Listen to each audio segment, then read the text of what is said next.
Hello everyone, welcome back to my another class. In the last class we had discussed about the instructions, how additional modes of instruction set and also the basic input output operations and the assembly language, isn't it? So in this class or in this video we shall discuss about the additional instructions that we will be using in your machine languages. So what are the additional instructions that you will be using in your machine languages?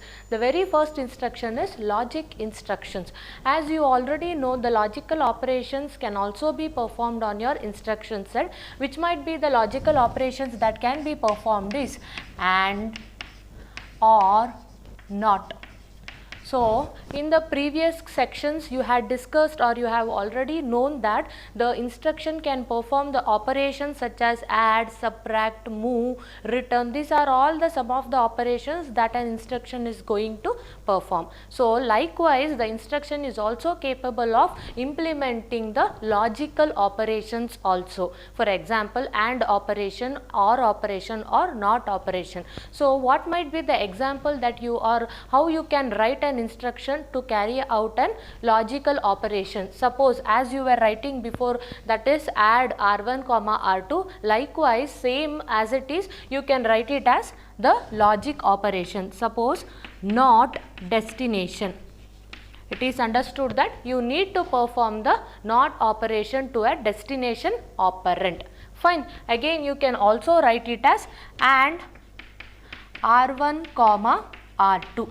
It is understood that the machine instruction which is been specified here, it is need to going to perform the logical operation, that is and, on the registers r1 and r2, and again the sum will be going to stored in your destination register r2. This is how your machine instruction is also capable of performing the logical operations. So that is one of the additional instruction your machine language is possessing.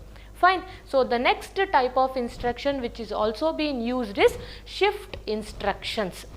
So there are many applications that require that its operand to move towards its left or towards its right based on the bits position which is been given in your instruction set. Suppose if I want my operand to shift 2 bits position towards my left or to shift 2 bits position towards my right, means I will be going to use the instruction which is called as your shift instruction.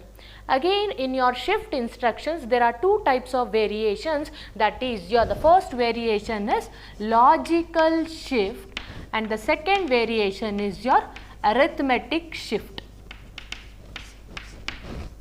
So what is this logical shift as well as your arithmetic shift? As you already know, for general operands which has been given in your binary format, you will be using up with simply an logical shift. When coming upon with the numbers, that is your signed numbers, for signed numbers you need to preserve always the signed bit of a number. If it is a positive number, you will be representing it as a 0 in a binary form. If it is a negative number, you will be representing it by 1, isn't it? So to maintain the sign bit of your operand, you will be going up with your arithmetic shift. That is why you will be using two types of shift operations or shift instruction. The first type of shift is logical shift and the second type of shift is your arithmetic shift. Both these shift operands can perform the left shift as well as your right shift. So let's look upon a simple examples how this shift operation gets operates. Fine. So coming on to the first type of shift instruction, that is your logical shift. So logical shift, that is I will be representing it as L shift. L shift means it is a logical shift. Again I have been representing here as L. It is understood that L shift L means logical shift left. So I need to shift the operands left side. So how many bits I need to be shifted, that also will be specified in the instruction itself. So L shift L, R3 register shift 2 bits towards the left position. So that is why the general format of shifting the operand is, this will be a carry flag R3 register and you will be shifting the operands towards the bits position. Fine. Consider a simple example 0 1 1 1 0, again 0 1 1. This is the R3 register which has been stored in your binary format. Now in the instruction what it is being told, I need to shift the operands 2 bits towards left. So what I am doing, I will be shifting my bit position towards left. Here it is been present with 0. This is a carry flag 0. Next I will be shifting 1 bit position towards left. Again it becomes 0, 1, 1, 0, 0, 1, 1. This all got shifted. 0 which after shifting this has been lost. So last bit which is been lefted out with the operand, I will be filling up with zeros. Fine. So again one shift is got over, second shift I will be performing. Again 0 has been kept here, now it has been get lost. Again the 1 is been got shifted here, 1, 1, 0, 0, 1, 1. Again this in the first shift I had got 1 zeros in the last bit position, isn't it? Again in the second bit position I will be replacing with another shift. So this is how your logical left shift gets operates. The same way the logical shift right gets operates. The only thing here you will be shifting towards the left position, there you will be shifting towards the right position. While shifting the bits which is been lefted out in your logical shift, you will be filling up with zeros. First I had it filled with single 0 and again I got with the vacancy of another bit in the second shifting operation. Again I fitted out with the second 0.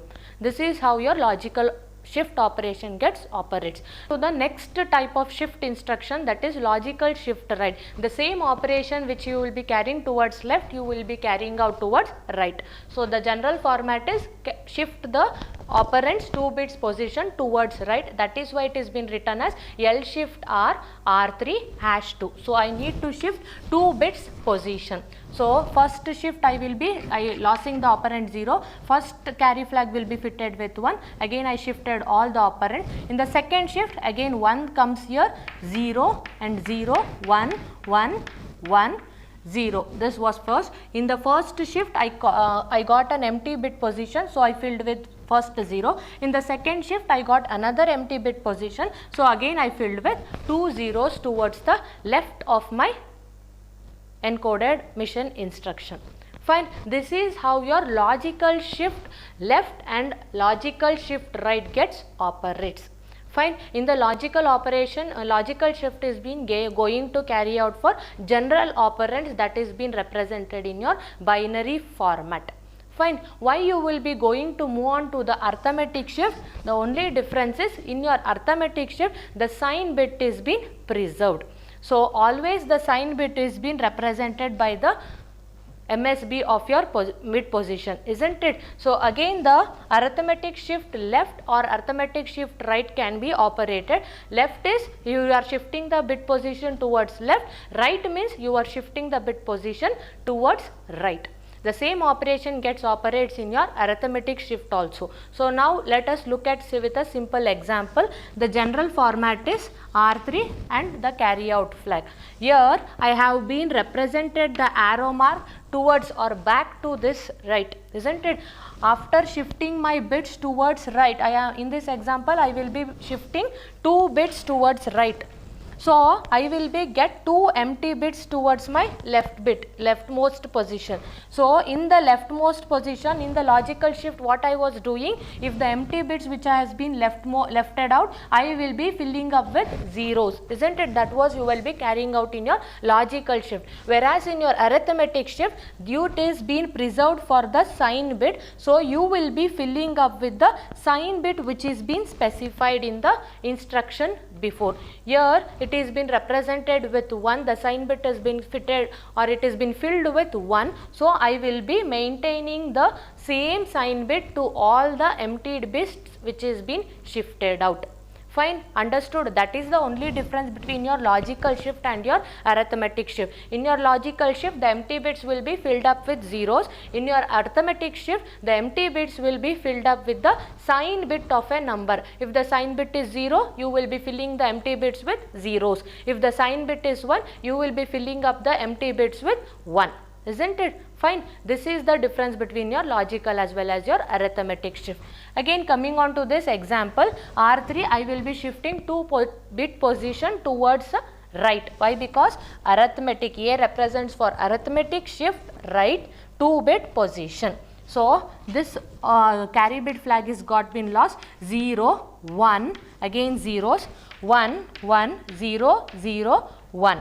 This is the first bit position which got emptied. So I am filling up this empty bit position with 1. Why? Because my sign bit in the previous instruction is 1. So I am filling the empty bit with 1. Again, second shift operation, this 0, again this 0 gets shifted out, and this 1 is being fitted with carry flag. 0, 1, 1, 0, 0, 1. This is my first shift bit, and now again in the second shift again I got one empty bit. So again I am filling this empty bit with 1. Fine. This is how you will be carrying out the arithmetic shift right operation. The same way you will be carrying out with left shift operation. The difference is you will be moving the operands towards your left, and again you will be filling up with the empty bits with the sign of the number. Fine. This is how the shift instructions get operates. Next, coming on to your rotate instructions. Here in the shift instruction, what you were observed is whichever the bits you are shifting, and the left the bits which is being present in your carry flag, which will be get losted. So if you want to retain the bits which is been coming out of the operand, means next you will be moving on to a next variation of instruction, that is your rotate instruction. What is the purpose of using the rotate instruction is, rotate instruction is used to preserve the coming out bits from the operands. The bits which is been lefted out or which is been emitted from the operand will be again rotated back to the operand itself. To preserve all the bits of the operand, you will be using up with your rotate instructions. Fine. So again in your rotate instruction there are two types of variations. So let's look upon how the rotate instruction gets operates. Coming on to the next variation of your rotate instruction, as I already told, rotate instruction is being used to preserve the bits of the operand. Whichever the bits which is being get losted by shifting, you will be get preserving the bits by rotating back to the operand. So again coming in your rotate instruction, there are two types of variation, that is rotate with carry and rotate without carry. So the very first is here, which I have been written here, is rotate left without carry, and again rotate left with carry. Again, as in your shift instruction, you can rotate the instruction towards left or towards the right bits of the operands. So how this example gets operate, the very first variation here I have been written here is rotate left without carry. So I am not considering my carry bit flag. So here, which is here the general format which is been represented here, here is an operand R3, which is here is carry flag. Why I have been written the arrow mark towards here is, I am not considering the carry bit. So which is been present in your carry bit, only I will be shifting it out, but I am not considering back to my rotate operation. That is why it is been called it as without carry. Here what the instruction is being specified, rotate L, that is rotate towards left bit the R3 register 2 bits position. So now the example which is been given here is 0, 1, 1, 1, 0, 0, 1, 1. So I need to shift towards left 2 bits position. So I am shifting 2 bits position. First bit I have been shifted here. Before it was the format like this. First bit I have been shifted here, which is your 0, which is been shifted here to the carry flag, towards my carry flag. So I am not considering it. This is the first bit I have been shifted out, isn't it? So after sending it to my carry flag, I should not lose my bit. What I need to do? I need to send it back to my operand bit. So the first bit which I have been send it out, come and fit into the next emptied bit which is been specified here. This 0 after sending to carry flag, again it come and fit into the empty bit position. This is my first bit operation.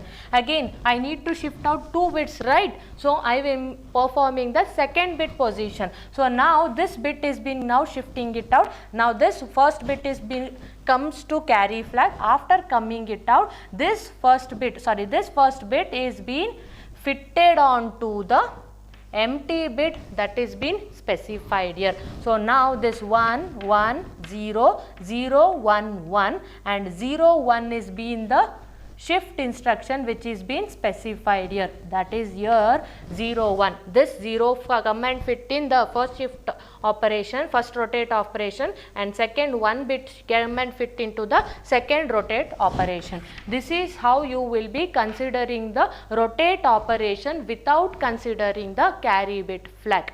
Fine. Now coming on to the second variation, if I need to consider my carry flag, how it get operates? The same way it get operates by I need to consider the carry bit also.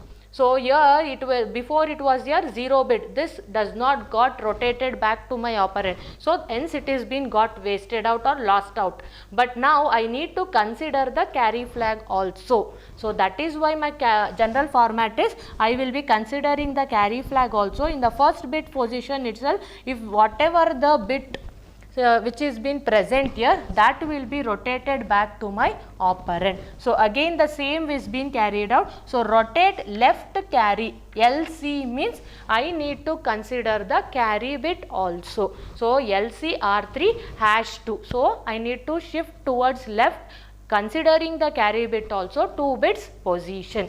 So again 0 1 1 1 0 1 0 1 1. So now I am considering the carry bit also. So when this bit got shifted out here, this 0 bit come and fit into the first empty bit of my operand. In the second bit, here 1 was here, so now 1 got shifted to carry flag, and again now this 0 come and fit to the second empty position of the operand. So here 0 1, here 0 0. What the variation I can found it out here? Here I am including the carry bit also, but here so I am not including the carry bit, so I got the 1. But here this one is the operand which was been specified here. But here I am considering the carry flag also.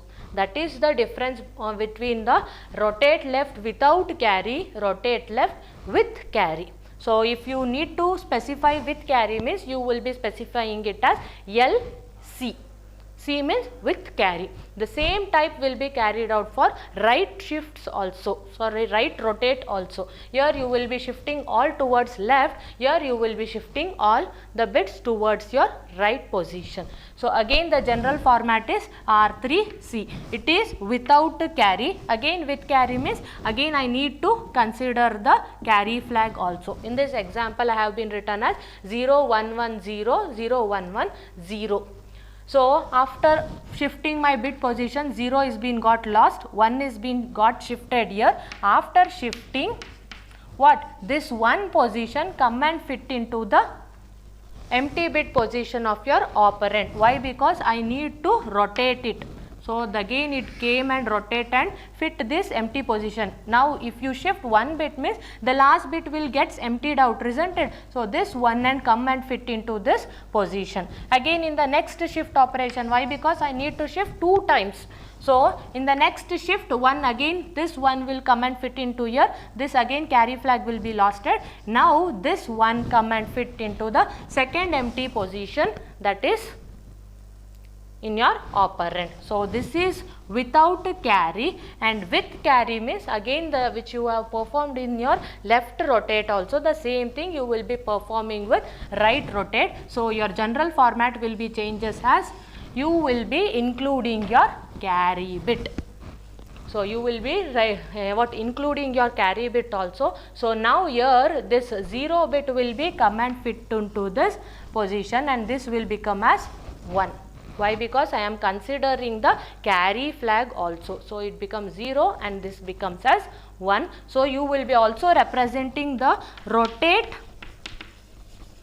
RC R3 hash 2.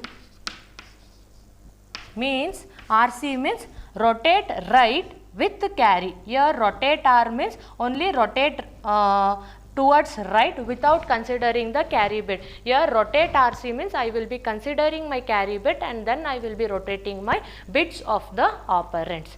Fine. This is all about your additional instructions, that is your logical instruction, shift instruction and your rotate instructions. So moving on to the next topic, that is your encoding the machine instructions. What do you mean by encoding the machine instruction? Coming on to the encoding of machine instruction, as you already know, whatever the mnemonics and the constituents of the rules on their mnemonics, you will be calling it as assembly language. But the computer does not understand any the language, higher level languages, so you need to convert the source program to your assembler program. To your object program. So in the last section we had discussed about the same topic. So the system software which is been responsible for converting of your source program to your object program is your assembler. So the assembler is being responsible for all those things. So the language or the object program which is being converted, which will be in the compatible to the machine instructions, which will be in zeros and ones. So that should be always encoded in a certain format, isn't it? So why? Because consider a simple example, add R1 comma R2. So I need to encode this instruction into the machine language. So I need to reserve certain bits position to what? Store my opcode and my operand and the destination operand also. Again coming on to the second example, move 24 R0 comma R5. Here I have been which type of addressing mode it is?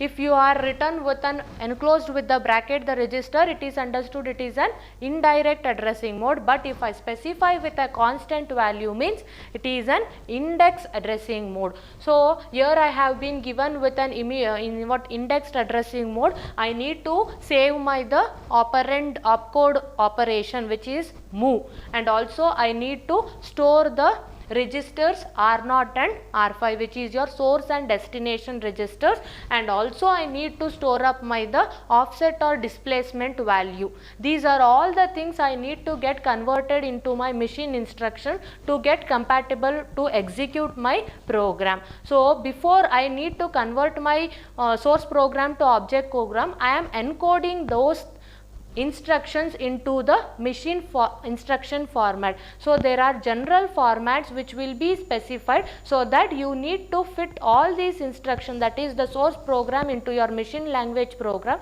using these general formats. So there are three types of format. If it is an one word instruction, then what it will be a general format. 8 bits will be preserved for your opcodes. It might be an add, move, subtract, return, anything, whatever the instruction or the opcode or the operation it need to get performed, 8 bits always preserved for your opcodes. Next, the 7-bit and 7-bit positions will be preserved for your source operand as well as your destination operands, and the remaining 10 bits out of 32-bit position you will be using this other informations. Either it might be for your immediate values which is being present in your instructions, or it might be any of the other informations. You will be preserving the last 10 bits for that purpose. So the general format to write a one word instruction will be 8 bits for opcode, 7 bits for source and destination registers, and the last 10 bits will be preserved for the other informations. It might be the index source register, means you can use for the immediate value to get stored out, or any memory address if you have specified in your instruction, means that addresses can be get stored in the additional information field.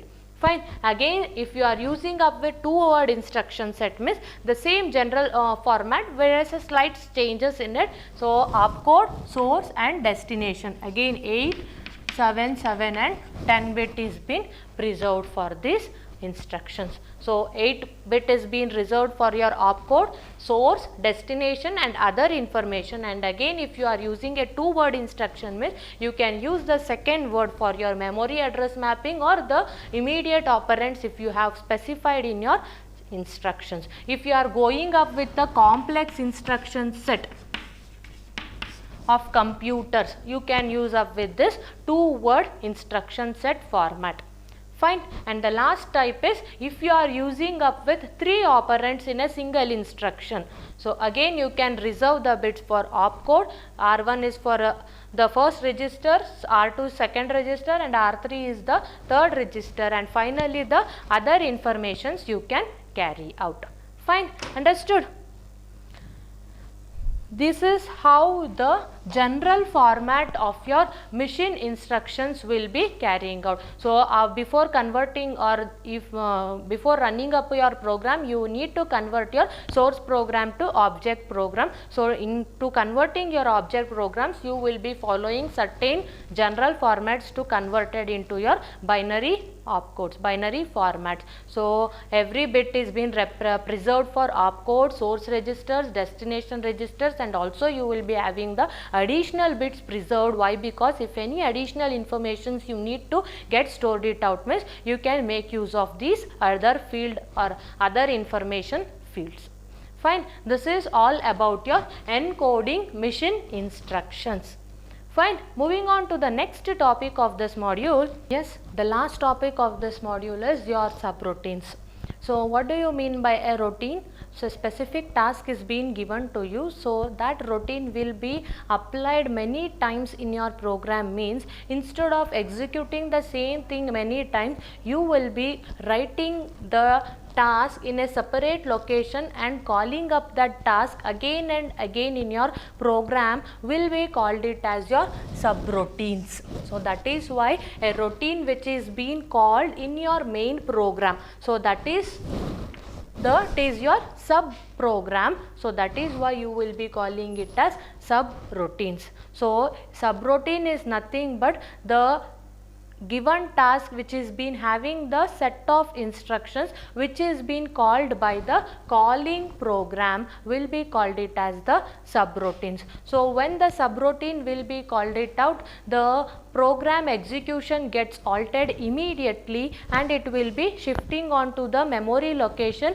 where the subroutine is being present, and it will be executing the instructions of your subroutine. At the end of the subroutine, the return instruction is being executed. When the return instruction is being executed, it will be returning back to the main program, that is your called program. Fine. So here is a simple memory mapping of your subroutines. This is the memory location 200. So now it is calling upon your subroutine which presents in the 1000 memory location. So coming on to the first instruction of your subroutines, it get executed all the subroutines instruction. At the end, it gets executed with the return instruction. As soon as it encounter with the return instruction, it gets shifted back to the main program. Here the next instruction will be present in the 204 machine instruction. Again it goes back to the main program which is get halted to execute the subroutine will get resumed back. So this type of subroutine execution will be called it as subroutine linkage method. Why? Because I am linking my subroutine to the main program. I need to execute the same instructions in my main program many times. Instead of executing many times return in the main program, the memory location will be simply wasted. So what I will be doing, I will be writing in a separate memory location and I will be calling up that routine. So that is why it is called it as your subroutine, and this type of method will be called it as subroutine linkage method. So when the calling program is being called and your main program gets halted, it should remember the address at which the memory is being, at which the program execution has been altered. So you will be having an register which will be storing the address of the memory location where your main programs gets halted, and when it is completed its instruction and when it encounters the return instruction and when it shifting back to the main program, it will be stored in the link register. So you will be storing the contents of the memory address of the main program where it is been altered, and it will be taken out and you will be executing the main memory execution. So the register that is been responsible to link the main program and your calling program or the subroutine program will be called it as your link register. Fine, understood? And also there is another variation in your subroutines. So after executing the subroutine, the return instruction is been encountered and you return back to the main program. There is also a possibility that you can have the subroutine nestings. What do you mean by nesting? So subroutine nesting is nothing but there is another subroutine after calling the first subroutine. First comes with the main program. I called upon with the subroutine program, isn't it? After finishing the execution of my subroutine, I am returning back to my main program. This was a simple single subroutine linkage. But in the subroutine nesting, what happens? You will be having the main program and you will be called for a subroutine. After encountering with the return, you will be not returning back to another main program. What you will be doing? You will be going to the next subroutine. So this type of subroutines you will be calling it as subroutine nesting.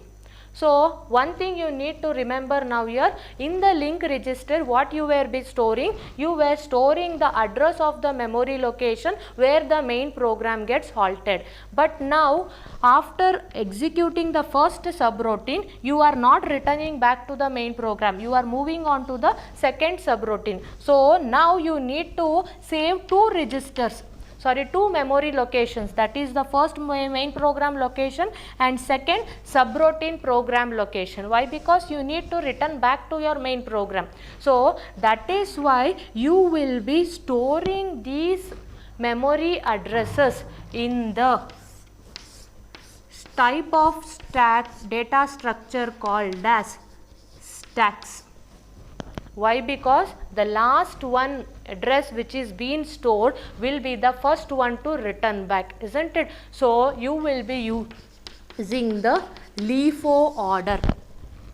So the last address which is been entered into your stack frame will be the first one to coming back to the another subroutine. So that is why to store up the link registers of your main program and your subroutines, you will be using up your stack frames, so that you can easily save all the addresses which you have been altered and you can easily resume back to that subroutine, and again from that subroutine you can shift it back to your main program. Fine. And the exchange of informations between your main program and the subroutine program will be called it as parameter passing.